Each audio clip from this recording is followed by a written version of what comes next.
country in a converted bus. She swapped lives with Michelle Pike, a funeral director's wife from Indiana. For the first week, the two wives must live by their new family's rules. Later, they get to make some changes. It's the moment of truth. The two wives are about to come face to face with their new children and their new husbands. How are you? I'm Lynn. Hello. Are you Andre? I'm Andre. It's nice to meet you. How you doing? Hi, nice to meet meet you. So cute. You're down. The girls are so darn cute. I mean, I could just eat them right up. She seemed a little prissy. Her sense of style stinks. We live on the road. We live in a motorhome. Live in a motorhome. Yes. She's a very beautiful lady. I'm excited to get to know her. But not excited enough to actually stick around. I've got to go back to work right now for a little while, and I guess that I'll see you after a while. Okay, doke. Thank you. It hadn't been 5 minutes, and then Rick left for work, and I felt very slighted by that. It's 7 a.m. Lynn, who homeschools her kids, has to get to grips with getting the boys ready for school. Very tired. I'm exhausted. Gotta get up. As usual, Rick is sleeping in. I'm still hoping to get to know Rick better. We seem to just kind of cross paths and don't have a lot of time to really sit down and talk. Meanwhile, on the bus, Michelle's just had breakfast and is following Lynn's duties of keeping her foot on the poop pipe. I'm gonna help it along. Oh, gosh. That's disgusting. I never saw a person ever react like that to something like that. I think, you know, everybody's got poopies, so. You can't be throwing up on my engine. Before they get to school, the kids normally go out for breakfast. Michelle lets them have anything they want. But Lynn believes in healthy, home-cooked food. So what's for breakfast? 12 grams of fat, 26 grams of sugar. That's huge. If I ate this, I'd go into diabetic shock. Have a good day. Bye. Once Lynn drops the boys off to school, Michelle and the girls have to follow Andre's homeschooling plan. And first on his curriculum is a visit to a southern plantation. So we don't let the bugs in. Oh, look at the office. Look at the bathroom. Here you go. Look at the guest quarters. Well, we're trying to see everything, Andre. You're kind of rushing. Andre is the boss. He's rushing. Okay, next room, turn to the right. Come on, let's go. And, you know, he's got to be the leader. The girls wanted to learn something from it. It's only learning, I think, if Andre wants to teach it. Are we ready to go down? You know, when I go down with Lynn, I'm always in front of her, just in case I gotta catch her. What a man. That is awesome. Yep. Lynn, whose own kids never do team activities, must now support the boys' busy schedules. The boys are all over the place. They've got their practices and their games. Rick is at work most of the time, and she's the primary caregiver with the boys. So you like it if your dad would be here more often? Yeah, that'd be good. Yeah, that'd be good? Okay, well, we'll see if we can work on that. Michelle is concerned that life on the bus is not giving the girls a proper education. You think that you might do better in school? Yeah. The problem is it's about the kids, with peer pressure and all that stuff and talking to drugs and everything. I don't want that. So school is there to help you learn how to deal with peer pressure. And what about all the kids that get bullied and pushed around and end up being depressed psychos when they grow up? Stand up for them. Make a difference. Maybe you're the one, and with you not being there, that kid's never going to get any help. In Indiana, Lynn is about to start her new job. But first, Rick guides her through the business. Hi. I'm a little nervous. I think a lot of times the fear of death and the unknown is something that makes people a little eerie. And this is the casket display. I think Rick is a very professional man, and his work is very important to him.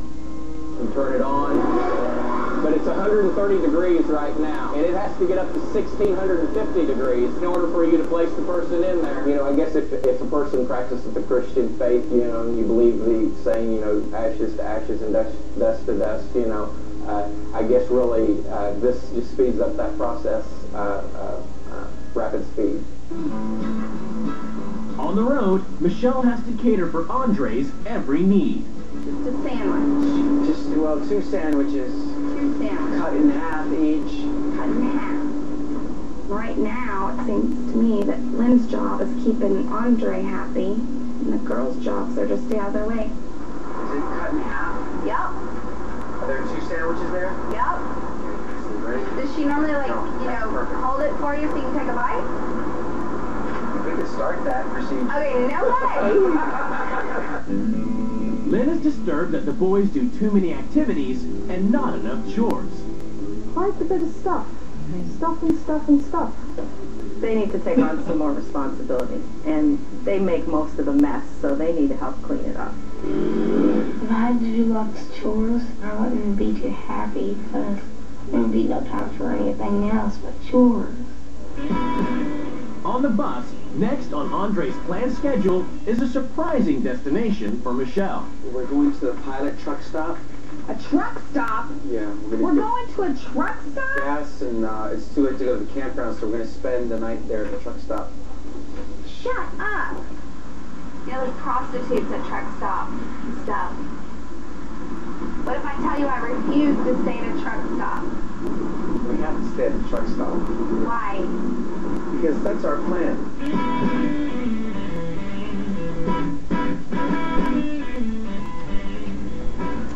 It's not up for discussion. We're coming here anyway, no matter what. Okay, this was just part of the plan. So, but yeah, she's beginning to get to me.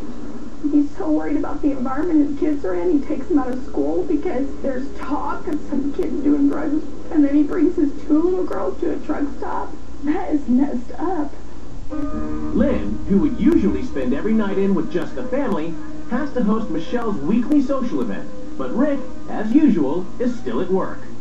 I would like him to say that he could say it's 6 o'clock now, I need to come home. I wish he would do that. Rick finally returns home at 1 o'clock in the morning, but Lynn has waited up for him.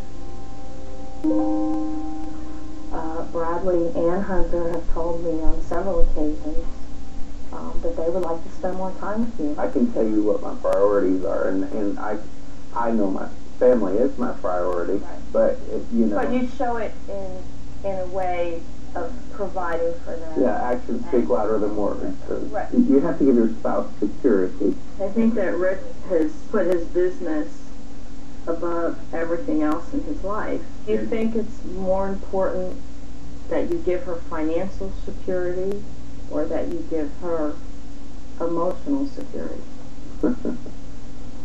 I understand what you're saying. In your head, you believe that your priority is your family, and maybe that is true of what you think, but I don't think that you are expressing that in your actions.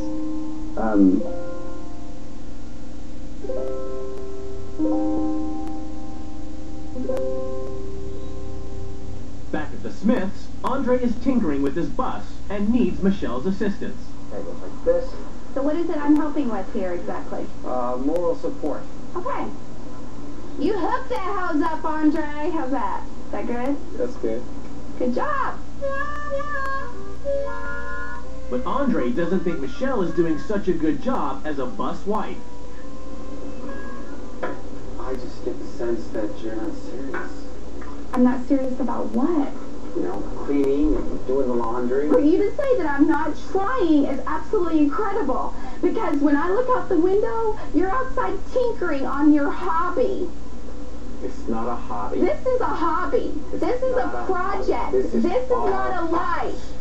And it's wrong. This is I our think house. that you're making your dreams come true at the cost of your little girl's childhoods. And all in of the these end, kids that are going to school today are all going to be faced with the situation with the drugs and the sex. you're keeping them in this little bubble, and they're not learning squat about real life. It's the right plan. You are a selfish man. Andre, you can't even plug in your bus all by yourself without having a cheerleading squad telling good husband. That's a joke. Be a man, Andre. Plug in your bus. Next, the rules change as the wives take control.